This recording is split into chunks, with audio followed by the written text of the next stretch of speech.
Hello, welcome to Secure Talk, your trusted source of information on the latest threats, trends, tools, and technology related to cybersecurity and compliance. Join our hosts as they discuss a wide range of topics and speak with leading cybersecurity, technology, and compliance experts. Now is the time for Secure Talk.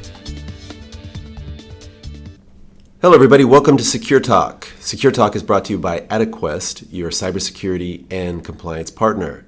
My name is Mark Schreiner, and today I'm going to be talking with Paul Johnson, who's also with adaQuest.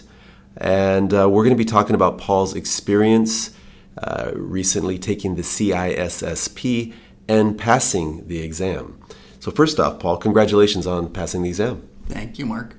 Before we dig into the whys and the whats about the exam, could you just give us a little bit of background about, your work and what you do for adaQuest? Well, background is quite a bit of time in computers. I was at HP a little over 20 years, did everything from Unix system administration through localization, process automation, project management. Then I worked at Microsoft for a while as a localization engineer. And then later at adaQuest as a localization engineer to try and keep myself employed.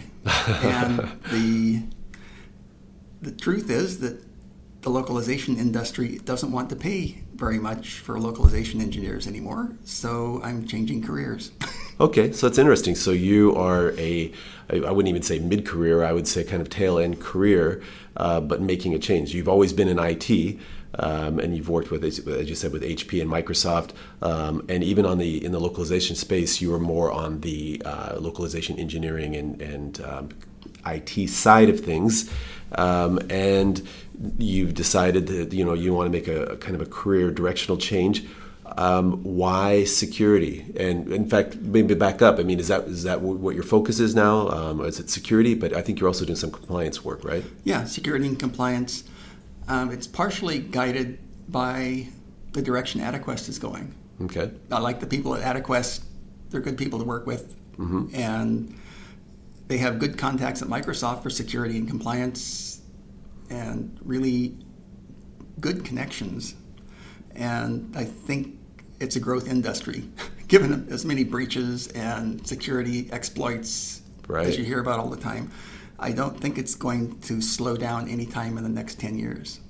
In fact, I've done I read a report recently that said one of the fastest growing sectors in IT, which of course IT is a growth industry overall, is in addition to AI in big data, is security or cybersecurity. So it looks like you're in a good space. Yeah, I heard one podcast, or not a podcast, it was a panel discussion of a bunch of security experts.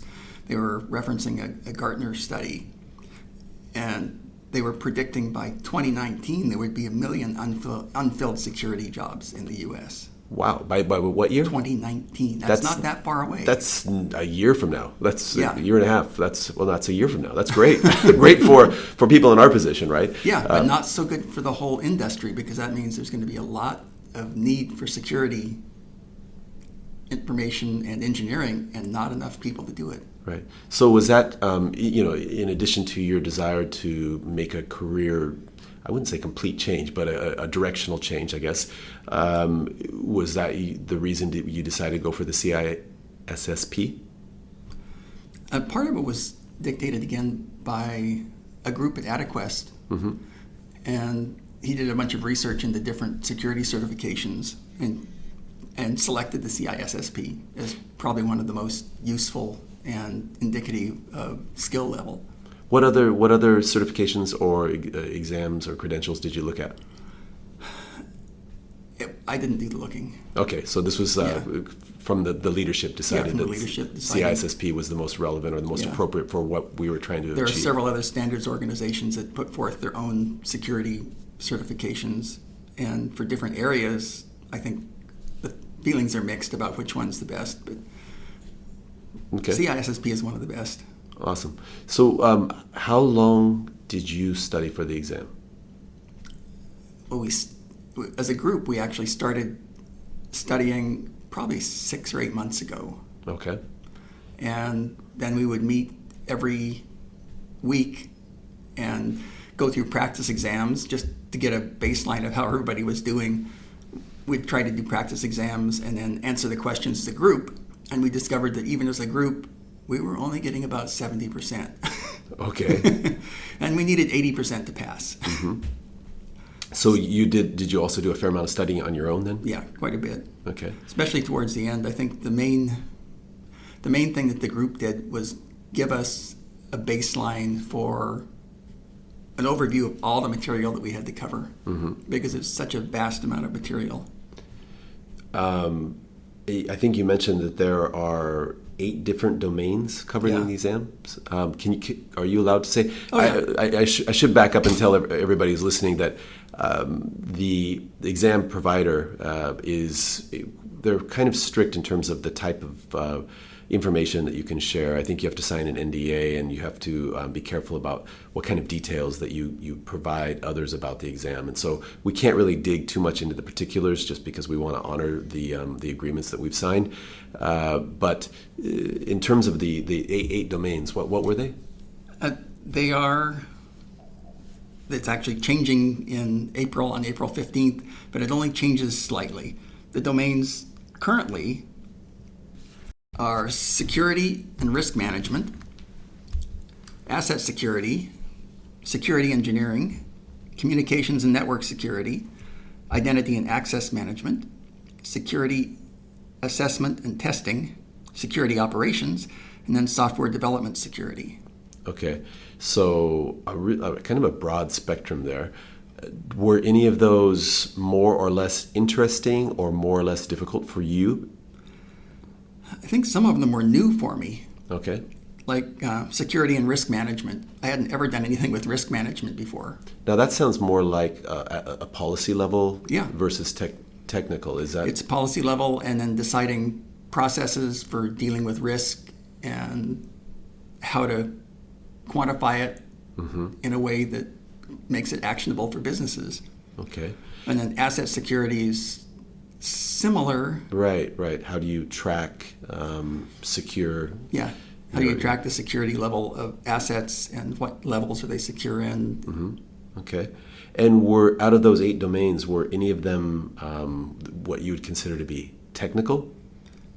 Quite, yeah. The communications and network security was extremely technical, down to the bit level in some cases. Okay, so talking about how information travels over networks, different network layers, things like that. Okay, interesting. All right. So what advice, again, honoring the NDAs that you've signed, and we can't give too much information about the exam itself, but for others out there that are aspiring to become CISSP certified, what advice would you give them for the exam? Find yourself a good training supplier that you trust, and go through all the material that they give you. Find out where you're weak. Okay. Because nobody can know all of this material in extreme depth. It's just too much material. There were probably 4 or 5 areas that I was really strong in, and several that I had to do a lot of study in. Okay, and I'm assuming that you have to achieve a minimum percentage in all levels in order to pass the overall exam, right? I'm sure that's all public information as well. Yeah, there's a lot of information about the details around what you have to do to pass, and even the new testing format. It's on their website. It's isc2.org is their website. And if you go to certification, CISSP, and CISSP-CAT, that has a fact on there with all sorts of details about the exam, how the exam's administered, and details around how they actually calculate when you pass and when you fail. Okay, interesting. So now that you've passed, what's next? I mean, how long does it take before... First off, how long does it take before you find out whether you pass or not? Immediately after the test was over, they said walk out to the desk and get your results. That's really nice. I hate these exams where, you've studied for months and then you sit down and take the exam for two or 3 hours or however long it is, and then you have to wait another month to find out the results. Yeah, and in this case, they just handed me a folded sheet of paper and said, "There you go." Wow, that's great. I'm looking at it right here. This is pretty cool. It's got your picture on it and everything. So what's next in terms of when do you get your actual? Do you get a card or a certificate You actually have legal rights to use their logo, like on my LinkedIn site or business card or something, but only after I finish the process. And finishing the process entails turning in information and getting endorsements for 5 years of full-time work in at least 2 of the 8 areas. Okay, great. So there's, in addition to passing the exam, there is some actual work requirements or professional experience requirements, right? You can get become an associate status with CISSP with basically no work experience, but then it takes 3 to 5 years to get certified fully. Gotcha. Okay, so then you get your card, your certificate. You do that. Do you have an idea how long that's going to take you to get through all that process? I just have to gather the information together and submit it. It's if I wasn't busy, it would take me a day or 2. But Fortunately, we are keeping you busy around here, aren't we? I think all of us are running at about 110% right now. It's busy enough that it might take me another week or 2 to gather the information together. Okay. Well, and then are there ongoing continuing education requirements to maintain that credential? There are, and they're listed on their website. It's like so many hours per year of continuing education credits. Okay. And is there an annual dues that you have to pay? Yeah, there's annual fees. What would you, off the top of your head, do you roughly know? No, I don't remember. Yeah. Okay, well, it sounds overall that, you put in a fair amount of time studying.